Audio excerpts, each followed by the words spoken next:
자, 그러면 이제 우리가 도대체 지금까지 숱하게 사용했던 요 main이라고 하는 이름을 갖고 있는 메소드는 도대체 무엇이냐 라고 하는 것을 이제 이야기할 수 있는 때가 된 겁니다.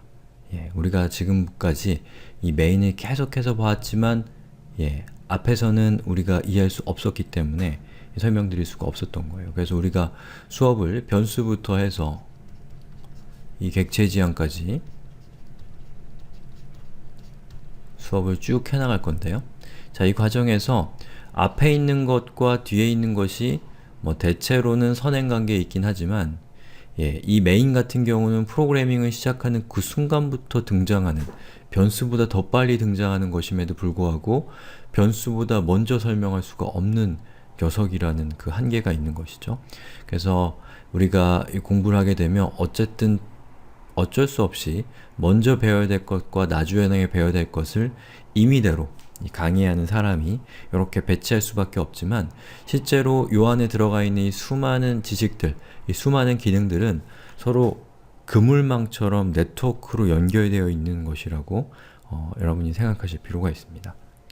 그래서 그런 것들을 다 연결을 시키기 위해서는 완주를 일단은 하셔야지만 전체적인 맥락을 이해하실 수가 있고, 그리고 코드와 오랜 시간을 보내면서 이 끊겨있는, 이 선후관계로 인해서 끊겨있는 여러가지 서로 그런 지식들을 이렇게 연결해보고 저렇게 연결해보고 이렇게 연결하는 걸 통해서 각각의 지식들이 보다 완전해진 형태를 갖게 되는 것이니까요. 조금만 더 인내력을 좀 발휘해 주시기 바랍니다.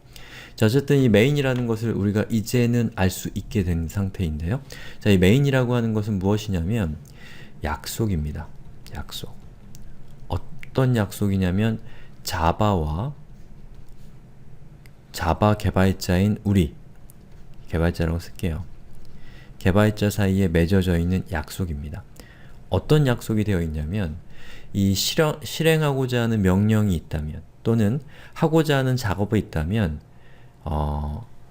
public static void main이라는 형식의 main이라는 이름을 갖고 있고 앞에 있는 요런 속성들, 요런 성격을 가지고 있는 메소드를 정의해서 그 메소드의 본체에, 메소드의 본문에 여러분이 하고자 하는 작업에 해당되는 코드를 위치시키기로 약속되어 있는 겁니다. 그러면 여러분은 main이라고 하는 이름을 갖고 있는 메소드를 구현해 놓게 되면 자바가 실행이 될 때 그 main이라고 하는 메소드를 호출하도록 약속되어 있는 거예요. 그래서 이 프로그래밍을 배우게 되면 프로그래밍 뿐만 아니라 수많은 공학들이 다 마찬가지지만 이 약속이라고 하는 것과 이해라고 하는 것이 조금 구분될 때가 많이 있습니다. 즉 약속의 영역과 이해 영역이 있는데 이해는 선후관계에 따라서 이거는 왜 이렇게 되는지를 이해해야 되는 영역이고요. 약속의 영역은 그냥 여러분이 기억해야 될 부분입니다.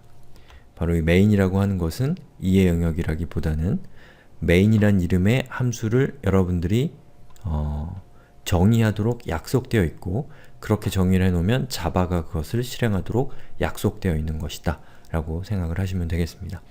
자, 이렇게 해서 우리가 그 메소드가 무엇인가에 대한 아주 기본적인 어떤 감을 잡는 이 부분에서 감을 잡는 부분을 살펴봤고요. 이제 이 다음 시간에는 메소드가 없다라는 상황을, 메소드가 없는 상황을 가정해서 메소드가 없을 때 얼마나 불편해지는가에 대해서 우리가 조금 더 체감할 수 있는 시간을 갖도록 하겠습니다. 자, 그리고 우리가 또 하나만 더 간단하게 살펴볼 것은 메소드가 없다면 우리는 어떤 절망감을 갖게 되는가에 대해서 여러분들이 조금 시뮬레이션을 해보면 더 좋을 것 같아요. 그래서 어떤 기능을 배울 때는 그냥 막연하게 배울 것이 아니라 그 기능이 없을 때 얼마나 불편할 것인가를 생각하시면 그 기능을 배우는 기분이 훨씬 더 좋아질 겁니다.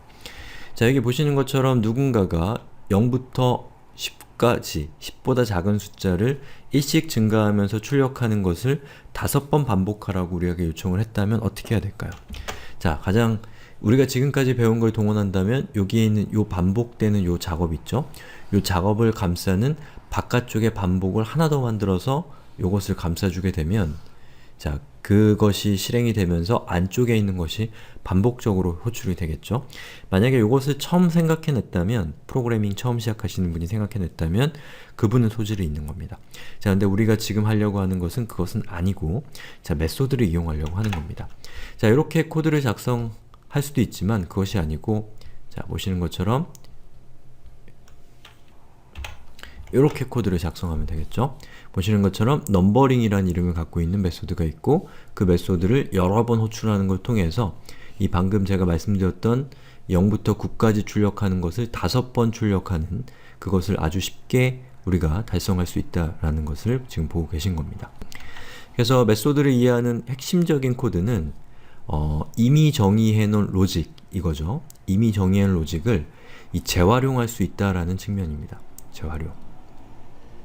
그리고 재활용할 수 있다는 이 측면은 코드의 양을 줄일 수 있습니다.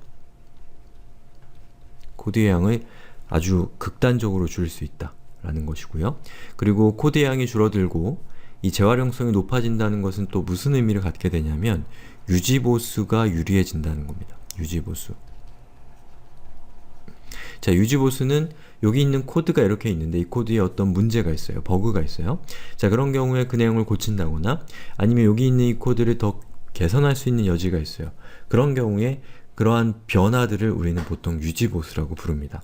자, 근데 이 유지보수를 만약에 여러분이 여기 있는 요 코드를 5번 반복해서 여기다가 카피 앤 페이스트 했다고 하면 만약에 여기 있는 내용에 버그가 있다면 요것들을 하나하나 다 수정해야 되는 그런 문제가 생기겠죠? 근데 우리가 메소드로 정해 놨기 때문에 여기 있는 코드만 조금 바꿔주면 여기 있는 요 코드를 호출하고 있는 부분에서 동시에 그 효과를 얻을 수가 있기 때문에 유지보수가 훨씬 더 수월해지는 거라고 할 수가 있습니다. 예, 이렇게 해서 우리가 지금까지 이 메소드에 대해서 알아봤고요. 메소드를 어떻게 만들고 어떻게 호출하는가, 또 메소드를 사용하는 이유는 무엇인가에 대해서 알아봤는데요. 이 메소드를 이렇게만 하는 것은 조금 메소드의 효용이 좀 반감되는 느낌이 있습니다. 메소드의 진정한 어떤 효용은 입력과 출력이라는 것을 통해서 나타나기 때문에 이 다음 동영상에서는 메소드의 입력값과 또 메소드의 출력값을 사용하는 방법에 대해서 살펴보도록 하겠습니다.